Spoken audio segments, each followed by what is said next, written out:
Coming up next on Tech News Weekly, I'm Jason Howell, and I start things off talking about the really big, literally breaking news right before the show story about Apple supporting RCS sometime next year. Will Sattelberg from Android Police talks all about that. And there goes a pig flying through the sky. Exactly. Up next, I am Mikah Sargent, and I have Daniel Rubino on the show from Windows Central to talk all things Microsoft Ignite. It's all about AI, as you might imagine.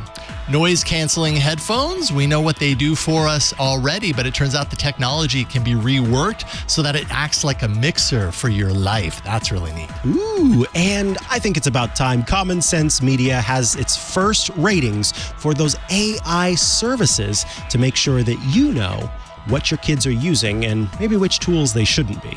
All of that coming up on Tech News Weekly. Podcasts you love. From people you trust. This is Twit. This is Tech News Weekly, episode 312, recorded Thursday, November 16th, 2023. Apple supporting RCS in 2024. This episode of Tech News Weekly is brought to you by Mylio. Mylio Photos is a smart and powerful system that lets you easily organize, edit, and manage years of important documents, photos, and videos in an offline library hosted on any device. Check out their limited time holiday gift bundle for a 25% discount on Mylio Photos Plus at mylio.com/twit25. And by Melissa, the global leader in contact data quality.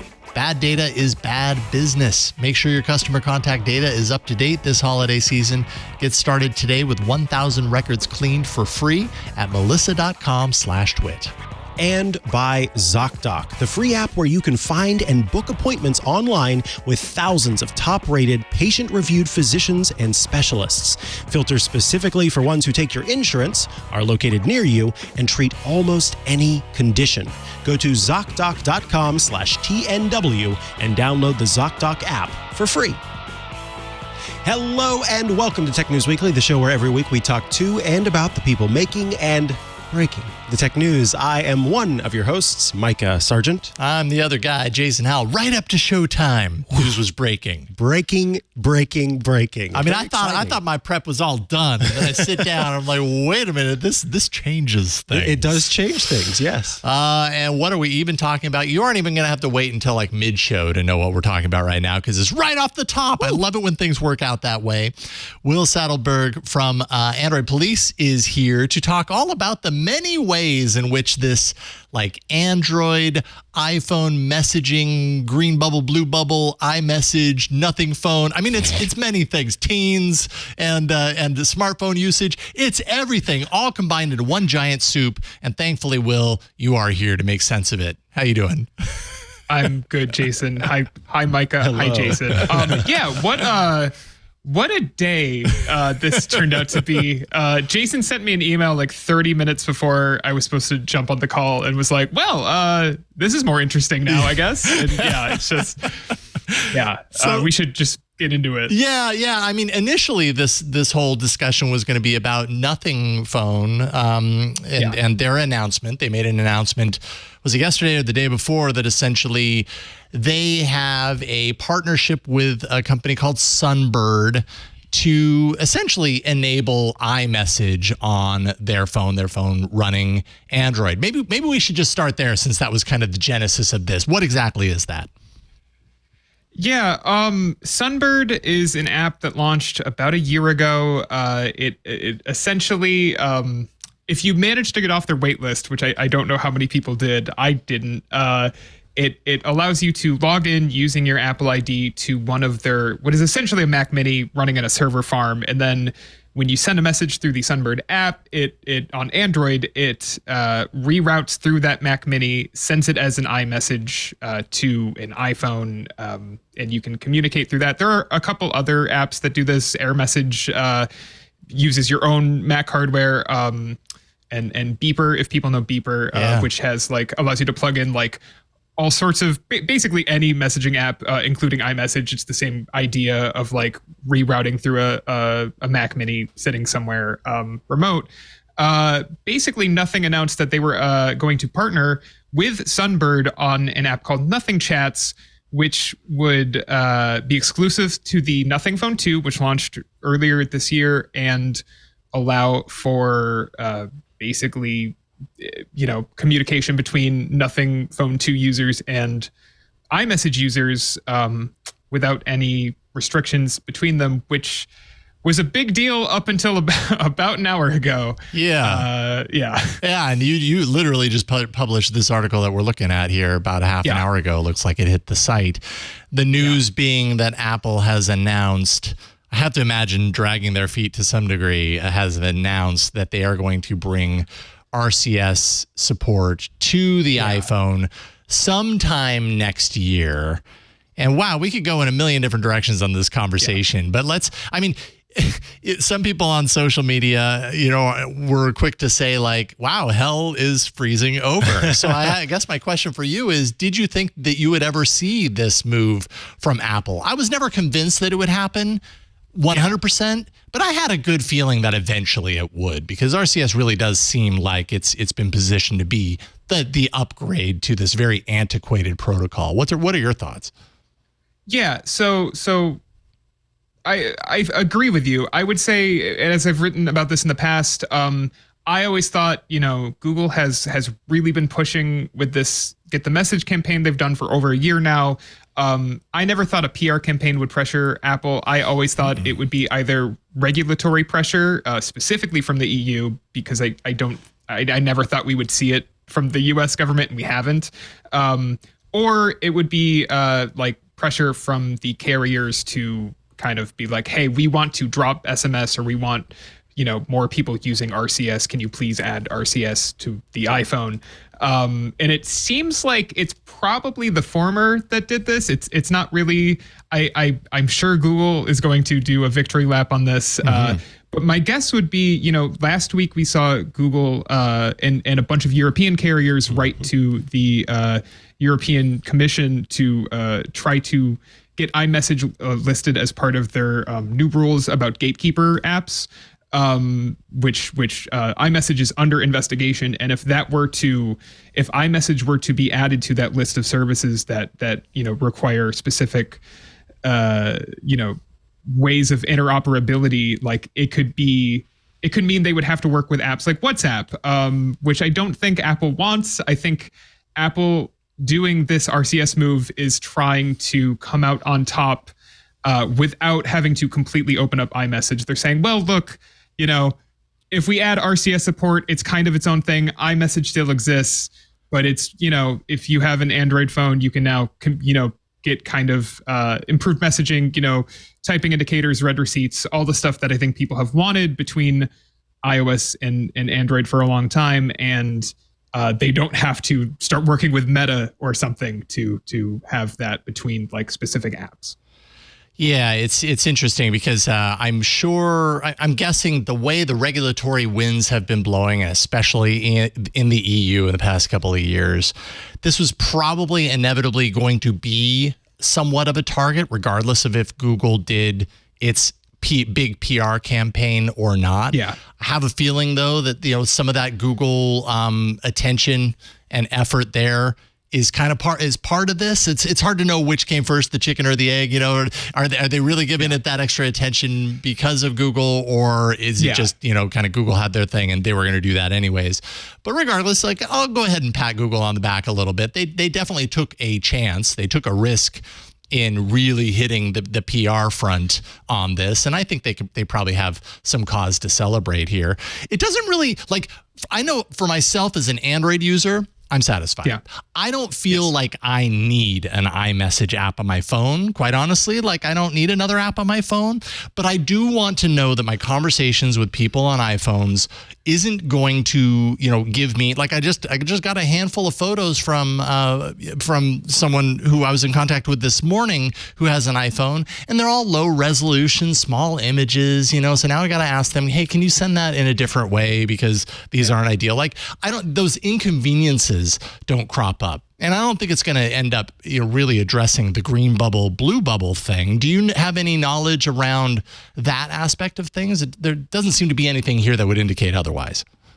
Yeah, I'm really curious how this translates to. In my news write-up on this, I kind of included of like, is this, are RCS conversations still going to be green bubbles? Like, are they going to use a different color? It doesn't sound like they would use blue bubbles specifically, because Apple, in talking to 9to5Mac today, made it very clear that they were going to, like, iMessage is its own thing. Like, this is not RCS and iMessage. This is, or iMessage on Android. This is RCS in iOS. Yeah.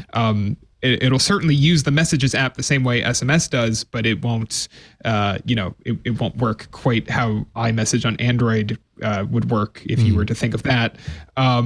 So I'm curious. It does sound like basically every RCS feature you would want, right? Like every enhanced messaging feature you would want. So higher quality media, Jason, in your case, or read receipts, typing indicators, location sharing, and the ability to work over data connections. So that's both, 5G/4G and Wi-Fi, all coming to iOS, which is good.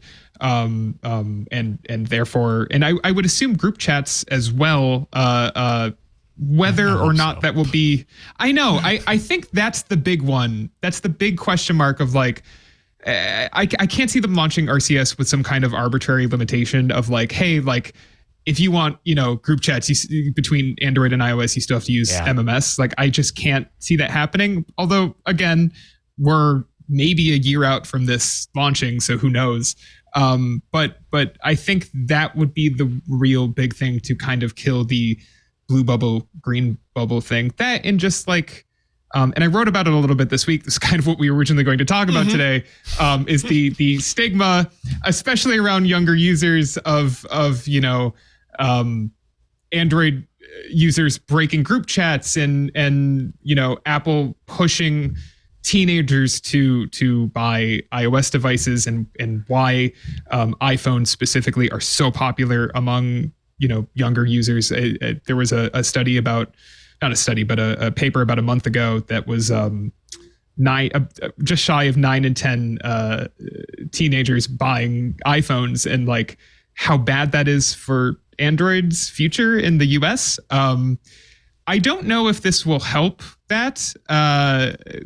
There are other reasons that the iPhone is so popular in the US at the moment, and I kind of break that down in my piece at Android Police. But I do think iMessage is the biggest one, and specifically enhanced messaging on between group chats and between, it's just with the iPhone so popular, it's easy for social pressure to push teenagers into buying the device that works with the device all their friends have. So 100%. I'm curious how that changes in 2024 and beyond. But like, any prediction I would make would be a guess. You brought up something that I can't get out of my mind now, which is this is the sheer reality that you pointed out. I think this is going to be really interesting to see what they do going forward. iMessage to iMessage, that is blue, specifically because it tells the user there are certain features that you get in this conversation that you don't get if it's not blue. And, encryption is the easy one to point to, so that when you see it, it's blue, that's an encrypted conversation. I have faith and trust this conversation is encrypted. Green Bubble up until now has told us you don't have those features. And so if you're talking with a green bubble, don't expect your conversation to be encrypted, just as one example. Now we're going to have this RCS thing. And RCS, I'm envisioning, I know it's encrypted with Android, so I'm guessing that they would have this encrypted communication with Apple. What this tells me is there might actually be 3 colors at some point. And green might still be the color that is shunned because you get no protection whatsoever. You get absolutely none of the benefits. RCS is some, purple. Or yellow. I'm hoping for purple. I put purple in my news post. I was like, come on, Apple, do purple, do green, purple, blue. Come on, it's right there. But I guess the point is, and I'm not taking credit for this because you're the one that said it, but there is going to be a need to still identify the type of protection. If Apple made that a priority before, they're going to make it a priority here. And I wonder what the and it's totally a guess, but what is the social stigma or social impact of that going forward? We already know what the impact has been on the green bubble, blue bubble debate, but now you've got an extra color. Is that one let go? Because, hey, we get everything we need, or is it still not blue, so it's not okay? I know. It's I want to hope it is like, well, purple's not blue, but yeah, you didn't break the group chat or whatever, right? Totally. And so I'm hoping it is basically like, all right, like purple's fine, or whatever color it ends up being. I do think it will have to be a third color, right? I think they wouldn't want, just from a security perspective, wouldn't want to reuse green, because they are, RCS is encrypted or can be encrypted. And in Apple's statements today, they're making it clear that although, unsurprisingly, they're like, iMessage is much more secure and private, that RCS is an upgrade above SMS, and that they are working with the GSMA to continue improving RCS. So it's clear that they have privacy on their mind with this update. But yeah, I am so clear, I'm so curious where the stigma is in 2 years, right? Yeah. So we have probably, let's say this launches with iOS 18 in September of 2024. That seems as likely as anything. I'm so curious where we are in September of 2025. Like I could see that stigma still being there. It is certainly entrenched in culture, especially in the US, of like, from sports leagues to high schools. Like it is a whole thing. It's a thing. Yeah, absolutely. Yeah. But if the group chats function how people want them to function, I think it's possible that we start to see that break at least a little bit, right? Mm-hmm. I'm just but honestly, your guess is as good as mine. Right. It's all guessing at this point. I think at the end of the day, I'm happy to see this happen, because I think it's not just good for Android users. It's good for iOS users. Yeah. I've talked before about how I want to know, I have that anxiety when I send an Android user something that it's not going to show up how I'm expecting it to. Mm-hmm. And so to know that the message, the photos are going to show up in as high quality as they can be, it makes me feel a lot better about it. And honestly, the whole thing has always bugged me, because we call the person that we're sending the message to the green bubble. But the fact is, the color that is changed is the color of our messages, not the other person's messages. The other person's messages come in gray background with black text. It's our message that changes. So really it makes us the green bubble. When I send you a message, I'm the green bubble, but it's your fault. We are all green bubbles, Mikah. Yes. And Mikah, that's a great perspective. I like that. Yeah. It's all on iPhone users to critique. Yeah, no, I think at the end of the day, I am hopeful that, as much as this has been a thing for a decade, basically, that, people are able to kind of chill and be like, look, like we really wanted the features. It wasn't the color of the bubble that was just an easy way, and now that they're here, more or less, I still can't. Well, I mean, even FaceTime is in the browser, but, it's sure it's not perfect, but you're also not destroying anything. Maybe we have to start a new chat, but that's about it. I'm hoping that kind of lets people chill, because there is a weird amount of heat around iOS versus Android, kind of specifically for this reason. And I think once this is not there, people are a little more calm about it. And maybe iPhone users who are really only there for iMessage can try out Android phones if they want. They don't have to stick with it, but Android phones are pretty good these days. This was actually a really good year for Android phones, in my opinion. We're putting together our end of year awards at Android Police, and the list of candidates is much longer than it was last year. And, whether you just want to try something new or you want to try a foldable or something, like that opportunity will kind of exist. Yeah. So I think it's exciting. Yeah. I know I'm excited to see the news and excited to see where it goes. So, Will, thank you so much for coming on and, going with the flow, because we had plans. You know what this conversation makes me realize? Poor Nothing. They had the attention for like a moment, and then this happened, and the attention's completely gone. So I wonder how they're feeling about that. That's funny. And that app launches tomorrow. Like, that's the real shame. That app hits the Play Store Apple tomorrow. Wins again. Apple. All right. Will Sattelberg writes for Android Police. You can find all 3 of the articles that he's written in the past couple of days that have to do with each different point of everything we just talked about. Will, thank you so much for coming on today. It's been a pleasure. Thank you, guys. Thanks for having me. We'll talk to you soon. Bye. All righty, up next, we are going to get some news from Microsoft Ignite. But first, I want to tell you about our first sponsor. It's Mylio. We're bringing you this episode of Tech News Weekly. We have talked a lot about Mylio photos here on the network because we've become big fans of it. And right now, for a limited time, Mylio is offering a holiday gift bundle, which means it's the perfect time to get started. The holiday gift bundle includes 1 full year of Mylio Photos Plus, easy-to-use editing software Radiant Photo, and premium membership to the photographer community platform Viewbug. Mylio Photos recently dropped the year's biggest update, offering even more customization, accessibility options, and control to how you handle your digital libraries. Mylio Photos Plus offers even more by letting you connect all your devices and take full advantage of the new shared albums and spaces tools to share your media with customized control and privacy. I think Mylio Photos rocks because it is the one place that I know has all of my photos across so many different online libraries, local devices, and everything in between. And I love how quickly I can search for things and know that the AI tagging that's taking place in the background, the face recognition that's taking place in the background is happening on device locally. It means that it's zippy quick, but it also means that it's more privacy forward. That's one of the things that I love about it. With Spaces, this new feature, it lets you sort and organize files into subject-specific views like family, work, personal, and private, and create custom spaces for whatever you want. This opens the door for more productive collaborations with your team or automatically sharing photos with family members signed into the account.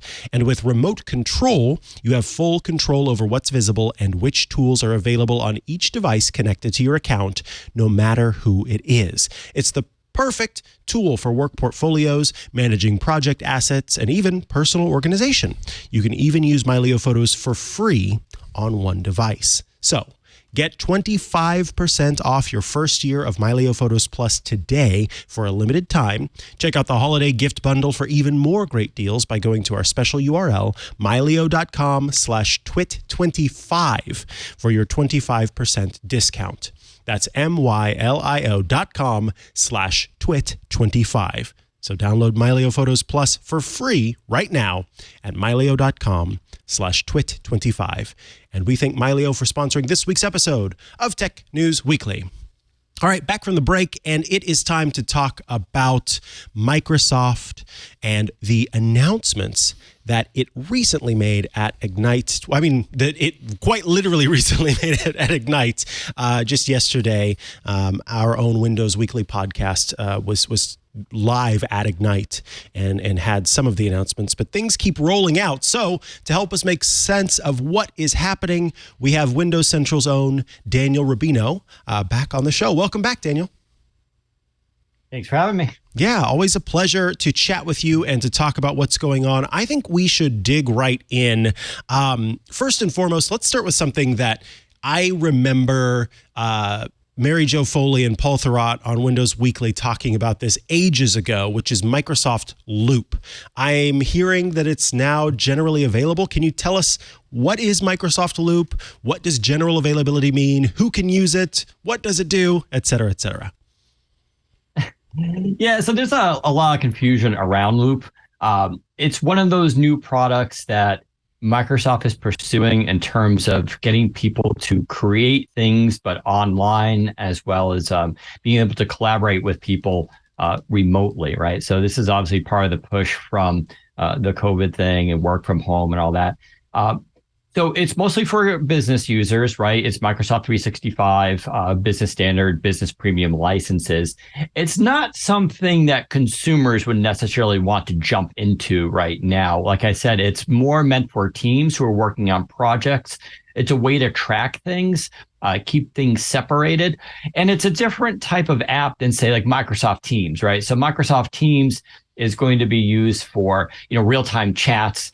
You can link to things here. You can link back to those things and share different aspects of Microsoft's different apps like PowerPoint and Excel and put those all into those things. But whereas Teams is really good for communication, this is good for actually working on projects, sharing designs, imagery. And of course, it has, AI is going to be in it and all that kind of stuff. So is it a big deal for consumers? No. But if you work, in terms of, design, especially kind of graphic design, and you're working on something where other people need to see what you're actually doing and you want to hand off stuff back and forth, this is going to be a great app for that. Nice. Okay. That kind of bums me out that it's not necessarily for everyday users, because this seems like it could be a real solution for folks who are, maybe looking for something to replace or augment Notion or one of those other kind of LogSeq and Obsidian and some of these tools that are. Yeah. I was going to say, so a lot of this is definitely aimed at big enterprise, but also small businesses, startups, and that kind of stuff. Your point about the consumers, how Microsoft typically works is they release this for those enterprise productivity-based institutions. If they see a lot of uptake on it and a lot of interest, they will then bring it down to the consumer market. But I think we could all agree that Microsoft in the consumer market is always a tough play for them. Yeah. Something even like Microsoft Word is used by consumers as well as enterprise, but it's an easier sell because everybody kind of needs a word processor. So that's usually how they kind of operate on this stuff. It is kind of new territory for them, but we'll see what happens. I wouldn't be surprised if this eventually trickles down, maybe in a simpler form. They did do that after all with Microsoft Teams, I would say with less success. This idea of because a lot of small orgs were using Slack, but you saw a lot of younger people using Discord, which is really where it came out. So Microsoft was like, well, maybe we can do Teams for consumers kind of play. I would say it wasn't pulled off very well. It was more of an afterthought, but sometimes they do that. Understood. Now, let's talk about something that may not be incredibly detailed, but at least on the face of it, you go, wait, what's changed there? Bing Chat has a new name. So is it just the name that's changing? Will everything else work the same? And what is the new name of Bing Chat? So this is, let's be, truthful here. When Microsoft announced Bing Chat back in February, it was a little bit rushed out, right? Everybody knew Google was about to have their announcement. They called, Microsoft called this press conference with very little notice. And so there was this, they had been working on it, of course, for a while, but in terms of rolling out to the public, came kind of early. So there's that issue with branding. And initially they tied it to Bing. And I think that was probably the smart play, partially because it is powered by Bing. Yeah, it's ChatGPT, does the AI part, but it's also reaching out and getting stuff from Bing. And that's why it's better than ChatGPT in that sense. But you also needed to have an Edge browser to use it at first. And Bing as a brand is not the best in the world. There was this question, whether or not they can gain larger support and market share by using this and tying it to Bing, because it was so exciting. And it seemed like that might have worked, but the latest numbers from Statista and others show that actually Microsoft really hasn't gained any share, whether it's in browser use or even search engine use, where Bing Chat was found. Wow. That said, since then, their whole move has been putting this tool into as much stuff as they can. In that process, they decided, well, we can't really call it Bing Chat if it's going to be in, say, like Microsoft Word, or eventually it'll be in the Mail app, it'll be Microsoft Teams, because then it gets a little confusing. So they came up with a general name, which is just called Copilot. And it's actually a really good name for it, I think. For one, it's not a personified name, right? Anthropomorphized. So this was always an issue with AI. I can tell you Microsoft internally has struggled with this. Should they give it a name, right? Like Cortana was. We should have called it like Siri, like what Apple does, right? This is not that. So they're just giving it a general name, Copilot, with the implication being it is an assistant that sits there and helps you do what you're supposed to do, but it's not the pilot. So all they're doing here, they're fading out the Bing Chat brand in lieu of Copilot for the web, basically. It still says Copilot, and then it'll say, I think, powered by Bing below it. So they still have the Bing reference there. It is still the same, functions exactly the same. That's the change. And that came in addition to them releasing a web app. Now, you could always kind of done the web app if you know about Microsoft Edge or use Google Chrome. You can kind of create a web app from any web page, basically. But it does depend in terms of functionality, how that page was programmed. So all they did was release a website you can go to and then create it as a web app. What's neat about that is you can use this on something like a Chromebook now. And you don't need to use an Edge browser or any specific browser, nor do you need to use Bing search, right? They're not trying to get you now to switch to Bing. They're not trying to get you to switch browsers. This is basically a standalone app called Microsoft Copilot.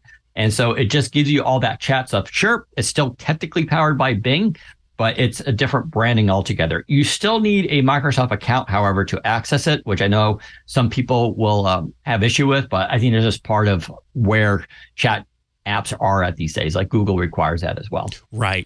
Yeah. And ChatGPT, if you want to use that, you've got to create an account to be able to try that out. Now, one of the more developer-focused announcements at Ignite that involved AI was the introduction of something called Windows AI Studio.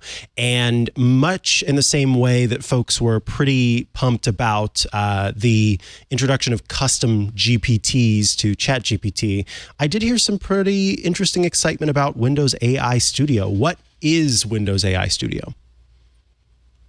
Yeah, so this is using multiple different types of large language models, LLMs. It is for developers to basically build in these sort of chat clients into apps.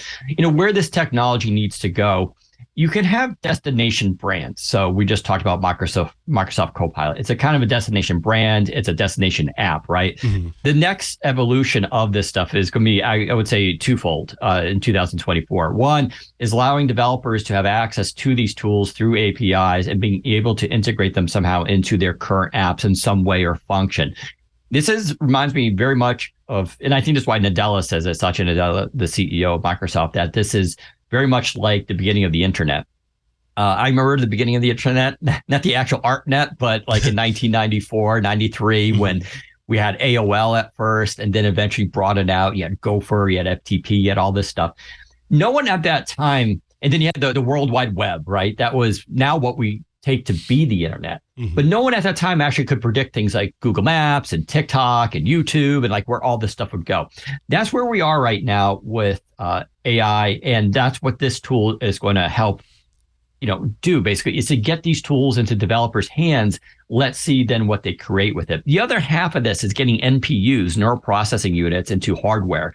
So there, Intel, Qualcomm, and even AMD are building NPUs into all their next-gen CPUs, which are coming very early 2024 for Intel, a little bit later for Qualcomm, and then AMD.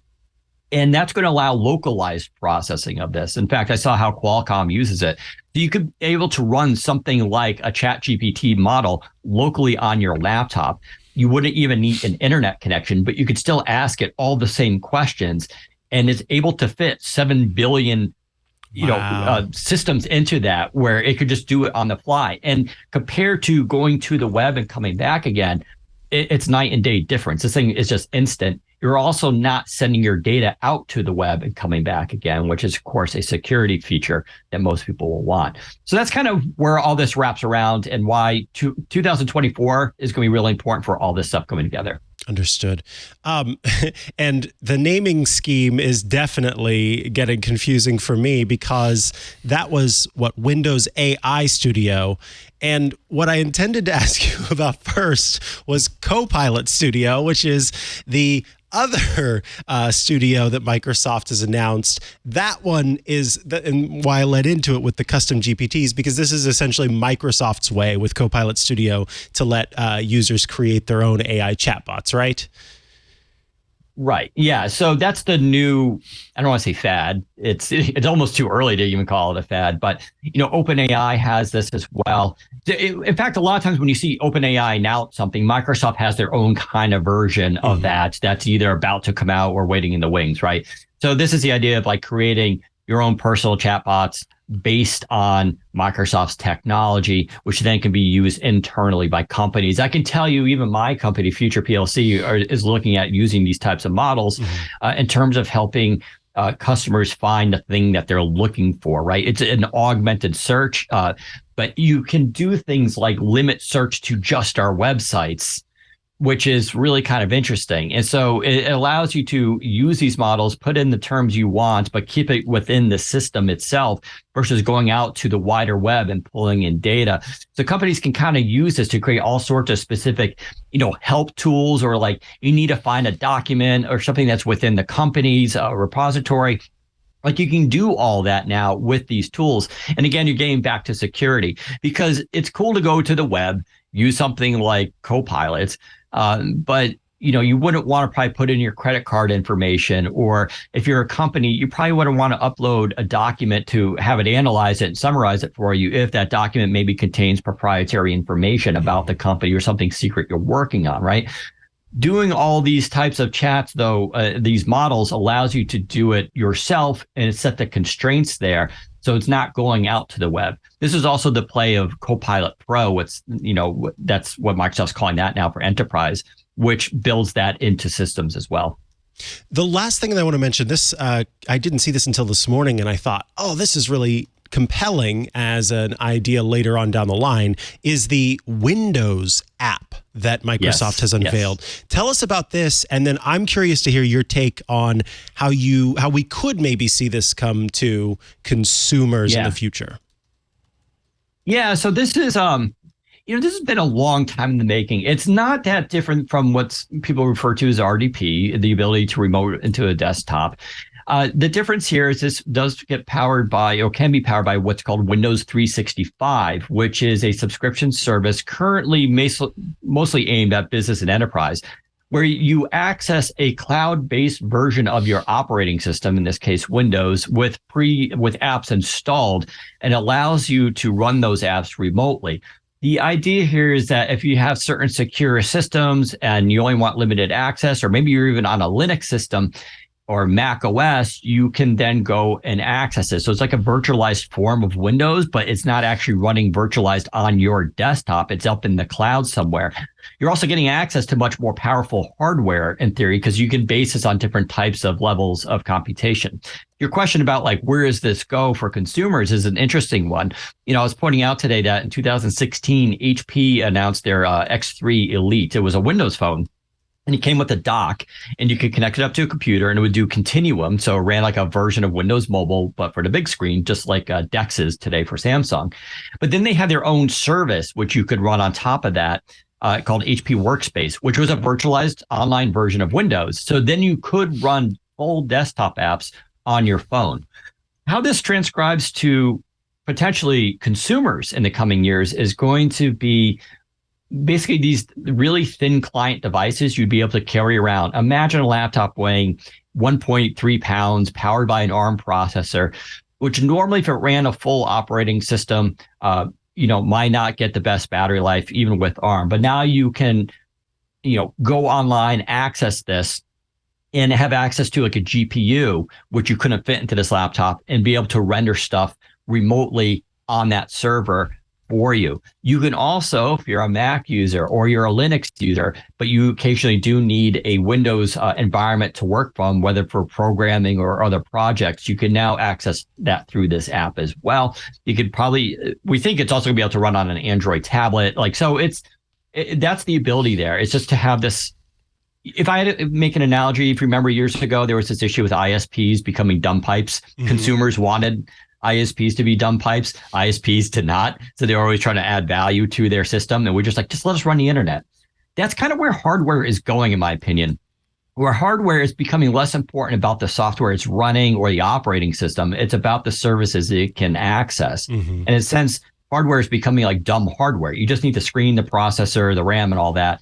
But what it's running on there can be anything you want, so long as you have access to the internet, and so that's where this technology is going and why Microsoft is very platform neutral, let's say, when it comes to all this technology. Yeah, I think it's very cool to hear about this Windows app and the idea that, I could have one device, maybe I invest in an iPad and I can do my work on it because I can pull up the Windows app and access the company's Windows, ecosystem. I think super, super compelling. And I'm glad that Microsoft continues to push forward this platform agnostic ideology. I think it's really cool. I guess last thing I'd say is anything else from the event that bears mentioning here, or did we cover the grounds? You covered most of it. I will say there was a little bit of anticipation regarding Microsoft announcing its own ARM processors. There's two of them. One is an Azure-based one, and the other one is an AI-based one, an AI accelerator. It's an interesting play. We don't know exactly the details of these processors yet. They were made in conjunction with OpenAI support. And it looks like they're trying to Microsoft break away a little bit from NVIDIA here, or rather because NVIDIA is under such high demand for its products, Microsoft wants to have alternatives. The point here for these chips is that Microsoft it's kind of what Apple does. It's trying to make custom silicon to run its own applications based on its own servers and its own constraints and regarding how things should be running for AI in terms of optimization. So they're working with OpenAI here for that. So these chips are going to be more optimal, faster, more efficient. They're already working on the second generation of those chips. Now, this has nothing to do with consumers currently. Could that technology trickle down to a consumer laptop at some point? It could. I don't think that's their plan. Between Qualcomm's recent Snapdragon X Elite, and then you have Intel 14th Gen, or whatever Meteor Lake is going to be called. I think they're pretty well covered, but I would like to think that Microsoft is keeping this in their back pocket for contingencies in case something like that does happen. All right. Well, Daniel Rubino, I want to thank you so much for your time today and for helping us understand the cool things announced at Ignite. Of course, folks can head over to Windows Central to check out your work, but is there anywhere else they should go to keep up with what you're doing? I'm on Twitter, and I'm not going to call it Twitter, by the way. It's not actually Twitter. It's Twitter, Daniel_Rubino, and it's the same address on Threads as well. I'm active on both, so feel free to follow me there and ask me questions. Awesome. Thanks so much. Thanks for having me. Thank you, Daniel. All right, coming up, I'm going to talk a little bit about noise-canceling headphones. What? We know that they can get rid of the environment, but new research actually shows that they can also focus the environment. There's ways to kind of like play around with the technology on these things that can do some really cool things. So we're going to talk about that up next. But first, this episode of Tech News Weekly is brought to you by Melissa, the global leader in contact data quality. And we got the holidays right around the corner. You can let Melissa help your business meet online shopping expectations. It's going to be a lot of online shopping. That's going to allow you to increase your ROI, reduce waste and costs associated with lost and undeliverable packages. And then also you're improving your customers' overall satisfaction. They're getting what they expect. The importance of early preparedness for retailers before the holiday season is underway, it's indisputable.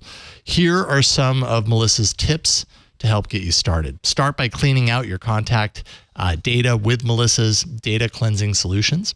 All of your stale, outdated data actually gets replaced with verified, accurate information, such as replacing old addresses for people who have moved, adding new emails or phone numbers, that sort of stuff. Customers they want a seamless experience with efficient delivery, so you can make sure your business is actually meeting their expectation. That makes them a happy customer. Next day and 2-day delivery implementation is in high demand. Everybody expects that these days. Melissa ensures that addresses are verified and standardized at checkout with their autocomplete tool. Not only does having a verified address at checkout ensure the address is actually deliverable, but it also cuts down on keystrokes by up to 75%. That's going to make your customers' experience faster and easier as well. Offering bundles, cross-selling, all that stuff to existing customers, that's more cost efficient than finding new ones. The holiday season is the perfect time to do this since customers are most likely shopping for others. Profiling your data can give you a better understanding of your customer base and best-selling products, which can help you create more effective marketing strategies. Matching and deduping your data will actually clean your database, keep it nice and fresh, allowing you to see a complete 360-degree view of each customer. And this will actually also help you better understand your customers. That allows for more personalized marketing and a better customer experience all around. Melissa has achieved the highest level of security status available by gaining FedRAMP authorization. While these technologies are exclusively for governmental agencies, all Melissa users automatically gain this superior level of security. Melissa's solutions and services are GDPR and CCPA compliant. They meet SOC 2, HIPAA, high trust standards for information security management. Make sure your customer contact data is up to date. Get started today with 1,000 records cleaned for free at melissa.com/twit. That's melissa.com/twit. We thank them for their support of Tech News Weekly. Okay, so we've had noise canceling headphones for a while now. I remember the first pair of noise canceling headphones that I got, man. Me too. It's really hard to go back when you got those things, especially when you're on a plane, that sort of thing. They can really filter out things. They've gotten better over time as well. Sometimes though, I have noticed I don't as much as I like hearing things clearer because I can filter out the environment. I'm in an environment where maybe it's not safe to filter things out. And so it's I want it all. I want to be able to filter out, but I don't want to filter out certain things. Maybe it's emergency vehicle siren. Maybe it's a baby screaming or an alarm that I need to hear. And sometimes these noise cancellation systems are just so effective that you don't hear these things. And are you saying a big deal. You want to hear your cake and eat it too? Is that what you're saying? Yeah, but I don't want it to make a mess. Okay, got it. Let's keep it not messy.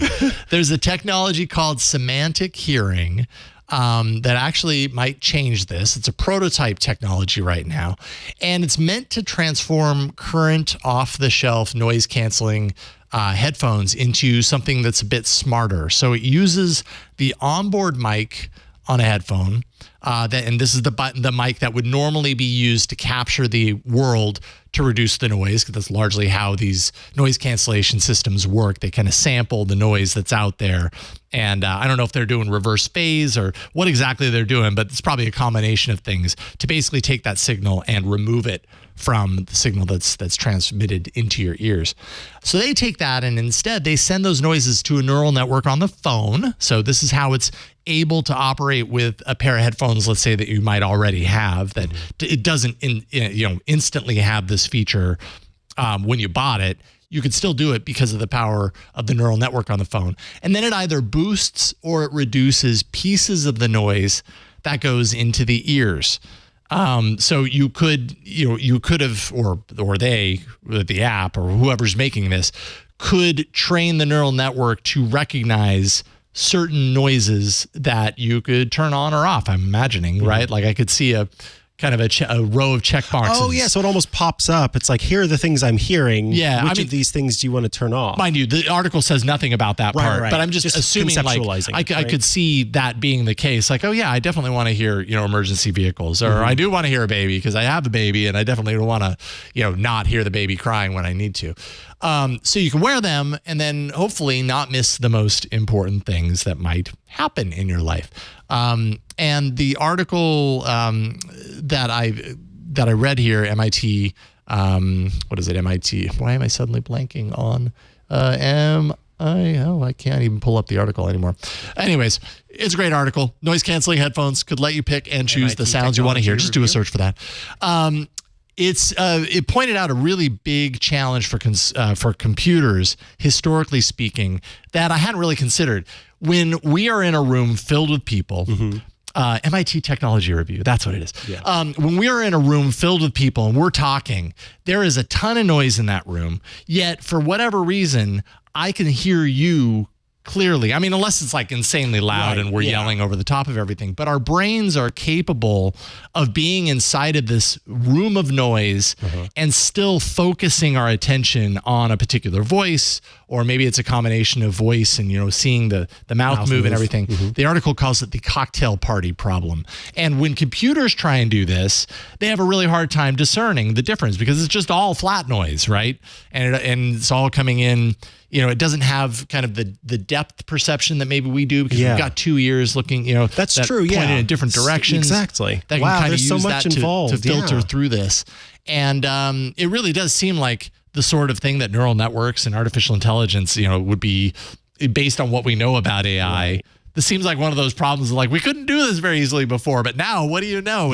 Now it can be solved. It can be totally solved. So anyways, I just thought it's an interesting piece of technology that would, and not just for like headphones that you and I wear, assuming that you have no hearing impairments. Right. But people who do have hearing impairments, this kind of technology and like hearing aids and that sort of stuff, to be able to, with that technology, say, these are the important things that I really want to make sure I hear more than everything, or I'm getting a flat level of noise coming in from my environment, and I want that noise to go back, and I want the important things to come forward. That seems really useful. That's interesting, because does this not suggest that it would be possible for any pair of headphones that's running this app or service that has the noise canceling technology, right? Yeah, so that's what I was curious about. I didn't know if it was doing some sort of method of filtering that doesn't involve actually the way that we know noise canceling headphones to work, to actually send out sound as well, that runs in contrast to the sound that's coming in. So it'd be cool if you could just essentially upgrade any pair of headphones by way of this, you know what I mean? Yeah. But I guess that would be kind of difficult. So I mean, or maybe it wouldn't be, like if it's truly the kind of thing, I guess they'd have to, well, let me think about this.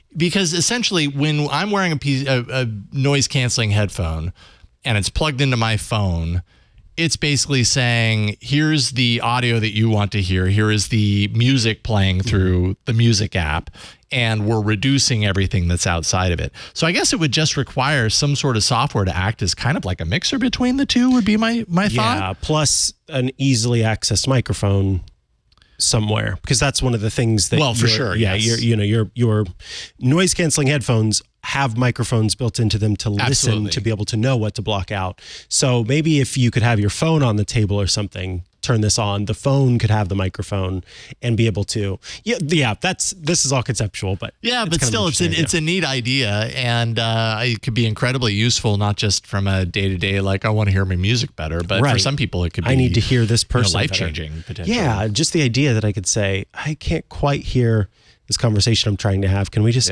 turn down the room a little bit? Right, exactly. Whoa. Like that's really cool. That would be very cool. I love that. It's almost like you have a mixer for life. Yeah. My mental mixer. Yes. That'd be super cool.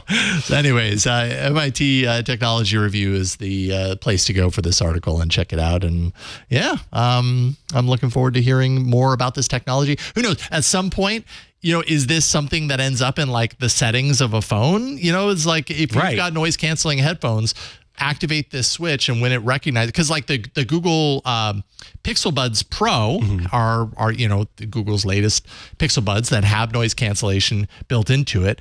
Google could potentially, with this technology, have that just be a checkmark feature. Yeah, it's like absolutely. Mix your environment. And for a while now, iOS has offered the ability to recognize many of these sounds you're talking about. So you can actually have it do this thing where it is actively listening for certain appliances, the sounds that appliances make, or standard alarms, or a baby crying, or a dog barking. And right now it's just to get a notification on your phone saying, I've heard that sound. This is happening. But it's not far from there to just say, I want this. And it also has a custom training option too, where you can say, listen to the sound I'm about to play. Oh, no kidding. And then tell me when you hear that sound. So that's cool. If you have, a tea kettle that instead of whistles, it makes a cow's mooing sound, then you could train it on that. Yeah. Or maybe you just have a cow who you love that you really want to make sure that you pet it whenever it's mooing. No judgments. No, whatever is cow, if you've got a cow to pet, By golly, you better pet it. All right, let's take a quick break before we come back with my story about how Common Sense Media has just officially sent out its ratings for some of the chatbots and AI services that are out there. But I do want to take this moment to tell you about our next sponsor. It's ZocDoc, who are bringing you this episode of Tech News Weekly. So let's take a moment and let's think about this. That feeling you get when you finally find the thing you've been searching for on the internet, that tea kettle that makes a cow's mooing sound. After spending hours researching and reading thousands of reviews about mooing kettles, you finally find it. The kettle. It could be, in your case, sparkly disco pants, a designer dog hoodie. That'd probably be me. Whatever it happens to be, it checks all of your boxes, and it has 5 stars, and it arrives in just 48 hours. Hallelujah. So why is it that you can get that special mooing kettle in just 2 days, but if you want to see a good doctor, it can take forever to get an appointment? Why is it like this? Yeah, and you know, that doesn't even bring into question the fact that, you know, you don't even know for sure if they're a good doctor. Well, there is a way. Thank goodness. It's called ZocDoc. It's a place to find and book great doctors who have amazing reviews, many who have appointments available within 24 hours. ZocDoc is a free app where you can find amazing doctors and book appointments online. We're talking about booking appointments with thousands of top-rated, patient-reviewed doctors and specialists. You can filter specifically for ones who take your insurance, are located near you, and treat almost any condition you're searching for. These docs all have verified reviews from actual, real patients. These are not bots. The average wait time to see a doctor booked on ZocDoc is between just 24 and 48 hours. That's it. You can even score same-day appointments. Once you find the doctor you want, you can book them immediately with just a few app taps. No more waiting awkwardly on hold with a receptionist. I love that especially. I don't have to talk to anybody. Woo! So go to ZocDoc.com/TNW and download the ZocDoc app for free. I know you all out there, very clever people, you could go and do a search for ZocDoc, but I'm asking you to go to that URL. That way they know that we sent you there. ZocDoc.com/TNW will give you the link to the app, but will also then let them know, bing, oh yeah, I heard Mikah talking about that. And tea kettles. Anyway, once you download the ZocDoc app for free at that URL, then find and book a top-rated doctor today. That's ZocDoc.com/TNW. ZocDoc.com/TNW. And we thank ZocDoc for sponsoring this week's episode of Tech News Weekly. All right, back from the break. Okay. Some of you may have heard about Common Sense Media. I love Common Sense Media. Common Sense Media is great. Absolutely love it. It is a not-for-profit organization that, is it a not-for-profit or a non-profit? It is a non-profit organization that basically does ratings for movies and other media that's aimed at helping parents make a decision on whether they should show their children, or, you know, if they're a guardian, show this child that specific media. So a quick little history. Long ago, when Hollywood was kicking off and started making movies, they saw the way that other big groups were being regulated by the government. And Hollywood said, the film industry said, we don't want to be regulated by the government. So what we're going to do is go ahead and regulate ourselves. And that way we can say, look, government, you don't need to worry about regulating us. We've got it figured out. That is where the standard ratings came in with G, PG, PG-13, R, etc. Same thing happened in the video game industry. They created ratings for themselves. But over time, those ratings have shifted slightly. Society has shifted in some ways, and maybe those ratings don't have the same meaning that they used to have. Common Sense Media saw this and said, look, we're going to do kind of an independent thing that gives parents and guardians a better understanding of what the media is. Apple TV, in its listings, it will show you the Common Sense rating. And what I like about it is that these ratings are specific to the specific title that you are looking at. So it'll say, instead of just saying rated R for violence and, bad words or whatever it happens to be, it will say this film. I wish I could think of something that's actual, but it gets a little more detailed. It will say there are goofy moments in this film, treats drug use lightly or something like that. Mm-hmm. It's just a little bit more detailed, a little bit better information to give you that. So there's your understanding of Common Sense Media versus the standard ratings that are in place. And what has happened is that Common Sense Media said, look, we need to take a look at AI.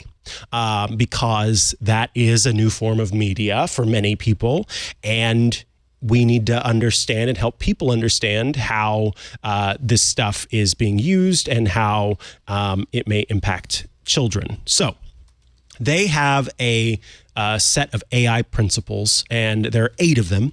And so I'm going to go through them very quickly here. These are the principles that they use to rate these different AI tools and services.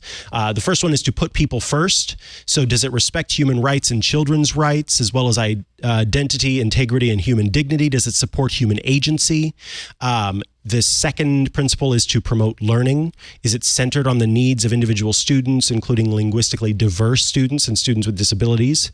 The third is to prioritize fairness. Does it prioritize equitable sharing of the benefits of artificial intelligence with a goal of eliminating unfair bias in the development and use of AI systems? The next one is to help people connect. Does it foster meaningful human contact and interpersonal connection? Does it create addition to or dependence on the AI system? It should not incite hatred against an individual group or dehumanize individuals or groups. The next one is to be trustworthy. Is it built on sound science that embraces peer review, validated multidisciplinary research, and reproducibility? Next one is to protect our privacy. Does it protect data? Does it provide clear policies and procedures? Does it have notices and consent for the use of data? Does it allow children to access, securely share, understand the use of, and control and delete their data? And for the parents, obviously, to be able to do the same. The next principle is to keep kids and teens safe. So does it protect children's safety, health, and well-being, regardless of whether the product is intended to be used by them? I think that's important. Even if it was not necessarily created for children, we need to know that children will be using it. And if that is the case, then does it protect kids? Is it a safe tool for kids? And then the last principle, the 8th principle, be transparent and accountable. Does the product provide mechanisms for feedback, moderation tools for adults, or notification tools that flag potentially harmful content? A question they would ask is, are parents, teachers, and school leaders aware of the AI methods and features being utilized by the system?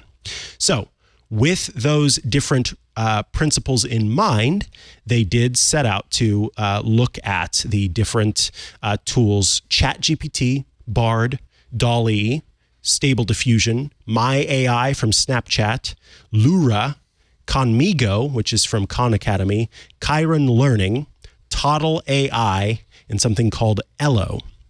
And one of the worst ratings in the entire system was for Snapchat. Snapchat's My AI tool.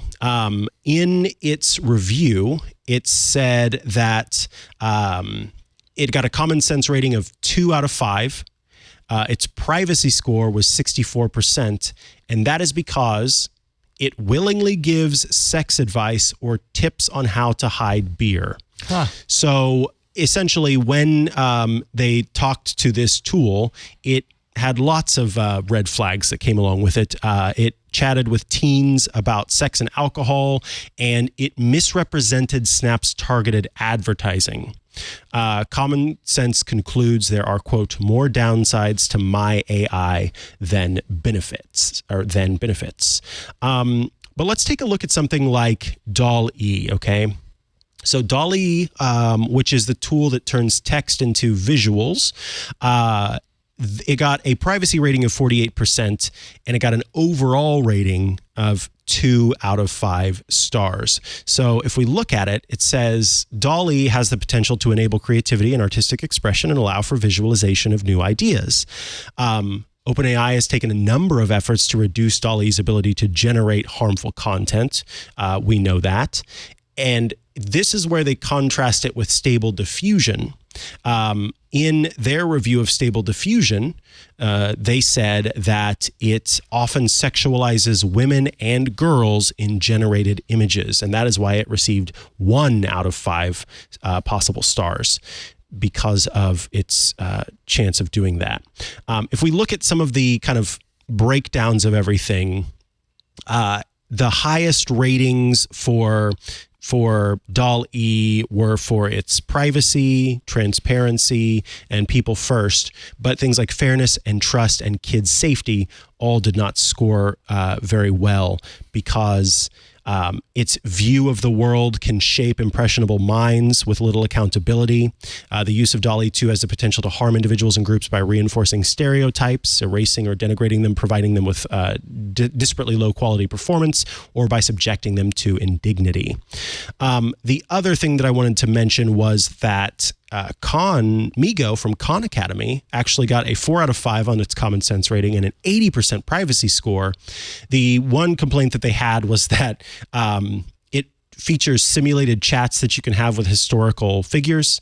And of course, those can be misleading if you don't make it clear to the child that is under a certain age, I would imagine, that you're not actually having a chat with George Washington or whomever it happens to be.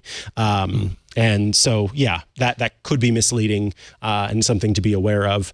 But at the same time, I think that's pretty cool. If I could have had a conversation with, one of the historical figures we learned about, and then based on the historical information that we had about that person, how they would respond.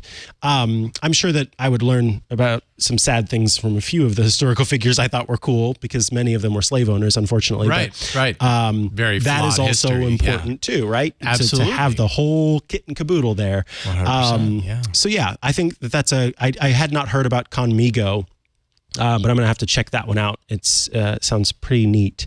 But in any case, I really am glad that Common Sense Media is doing this. Even as a person without kids or anything like that, I don't care if my dogs watch R-rated content. They'll be fine. But even without that, I actually like Common Sense's ratings just for myself. I think that it's nice to see what they have to say about whatever it is I'm about to watch, because it might bring up something that I'm like, oh, actually, that is something that I don't want to see, or I don't like. So let's skip this movie, or this show, or whatever it happens to be. So it's been really, as a parent, it's been really useful for me throughout the years. I mean, I've used Common Sense for years. My kids are now 13 and 10, so they're a little bit older, but especially like recently in there's this movie that I saw when I was a kid. I have such fond memories of it. And then I put it in Common Sense, and I'm like, whoa, okay, different time period. Like then that was okay. Now this is, there's a lot of themes here that just, over time we have a different view, a different understanding that's actually sexual harassment, even though back then we thought that was hilarious. And now our understanding of it is more refined, and Common Sense is really good at pointing that out. And I think it's super important for them to be doing this, because as you mentioned, and as they found out, a lot of these AI systems, what they've been trained on, they're very focused. They like to pretend like they're very impartial in the data that they're putting in there, but all that data tells a certain story, and it tells a certain perspective of a story. So you might see a disproportionately white people output, or you might see the highly sexualized, if there's a woman in the imagery, it's more likely chances are she's really busty, and it's got that sexualization thing going on. And again, that just for kids, that feeds into this whether they, without their knowing, this understanding that they're developing about the world around them, and that these things, these sexualized images or whatever they may be, that's normal. And when it's not, when it's a filter that is being presented to them, these systems are not, in my opinion, except for the ones that are explicitly designed for kids, like the Conmigo, they're not designed for kids at all. They're really, it's the Wild West, and especially where we're at right now with AI being, Wild West in so many different ways, and a lot of the rules not having been written yet. You got to be really careful, especially with your kids. Absolutely. Yeah, so head over to commonsensemedia.org/AI to learn more about that. Love it. Good pick. All right. Well, we've reached the end of this episode of Tech News Weekly. Thank you so much for always being here for us. We appreciate your presence while we do this show. Not the presents that you send us. That's different. Christmas is around the corner. You don't have to feel like you need to send us any presents. But we've got a present for you. Twit.tv/TNW. Our gift to you is to go there, subscribe, and every week we will give you the gift that is Tech News Weekly in your earbuds. If you would like to get all of our shows ad-free, there's the gift you can give. Check out Club Twit. You can give it to someone else or to yourself, which in effect is a present to us. It starts at $7 a month, $84 a year, and you get every single Twit show with no ads. You get access to exclusive Twit Plus content on the Twit Plus bonus feed. It's a place that has stuff you won't find anywhere else. Outtakes, behind the scenes, before the show, after the show, special events that take place in the club. So much fun. And access to the members-only Discord server, a fun place to go to chat with your fellow Club Twit members and also those of us here at Twit. It is also the place now where you get to see kind of the making of the show and the live stuff heading up to the show. Twit.tv/clubtwit. I say starting at $7 a month, not because it's a tiered subscription, but because some folks have said, hey, I'd like to give you more than $7 a month. And thank you. You are able to do that. So it starts at $7, but you can put in a different number there if you'd like. And when you join the club, you'll also gain access to some special Club Twit exclusive shows. There's the Untitled Linux Show, which is a show all about Linux. There's Hands on Windows, which is Paul Thurrott's program that covers Windows tips and tricks. There's Hands on Mac, which is my program that covers Apple tips and tricks. This week I'm talking about the check-in feature on iOS that lets you let your friends know that you've made it somewhere safely. Friends or family know that you've made it somewhere safely. And there's also Home Theater Geeks from Scott Wilkinson that is all about home theater reviews, home theater questions answered, home theater interviews. Really great show. And AI Inside from Jason Howell that covers all things AI. If that sounds good to you, and I think it should, head to twit.tv/clubtwit to join the club. And I happen to know that we've got lots of people standing by making sure that your Club Twit experience is great. So if you've been thinking about it, now's the time to take the plunge, check it out, and join us in the Discord and get all those shows downloaded to your podcast players of choice. If you would like to follow me online, I'm at Mikah Sargent on many a social media network, or you can head to chihuahua.coffee. That's CHIHUAHUA.coffee, where I've got links to the places I'm most active online. You can, if you're a Club Twit member, check out Hands on Mac later today. On Sundays, you can watch Ask the Tech Guys with Leo Laporte and yours truly, where we cover, or not where we cover, but where we answer your tech questions live on air. And you can check out on Tuesdays iOS Today with Rosemary Orchard and yours truly, where we cover all things iOS, tvOS, watchOS, HomePodOS, all the OSs basically from Apple. Jason Howell, what about you? Well, you can find me on Twitter at Jason Howell. You can find me on Mastodon, twit.social/@JasonHowell, or you can just go to raygun.fun and everything is listed there. And let's see here. Yes, AI Inside is my other show that I do here right now, aside from producing behind the scenes. That's a Club Twit exclusive. Got Stephen Shanklin from CNET on with me today to talk about one of his features on kind of the reality distortion field of digital photography nowadays, and what's real and what's not, and how do we feel about that. So that's coming up later. But as for this show, thank you so much for everyone who helps us do the show each and every week. John Slanina, John Ashley, we got Burke in the other room. Everybody here at Twit helps us in some way, shape, or form. So thank you to everyone who does that. Thank you for subscribing and for downloading and everything that you do to support us. We'll see you next time on Tech News Weekly. Bye, everybody. Bye-bye. Hey there, Scott Wilkinson here. In case you hadn't heard, Home Theater Geeks is back. Each week, I bring you the latest audio-video news, tips and tricks to get the most out of your AV system, product reviews, and more. You can enjoy Home Theater Geeks only if you're a member of Club Twit, which costs $7 a month, or you can subscribe to Home Theater Geeks by itself for only $2.99 a month. I hope you'll join me for a weekly dose of home theater geekitude.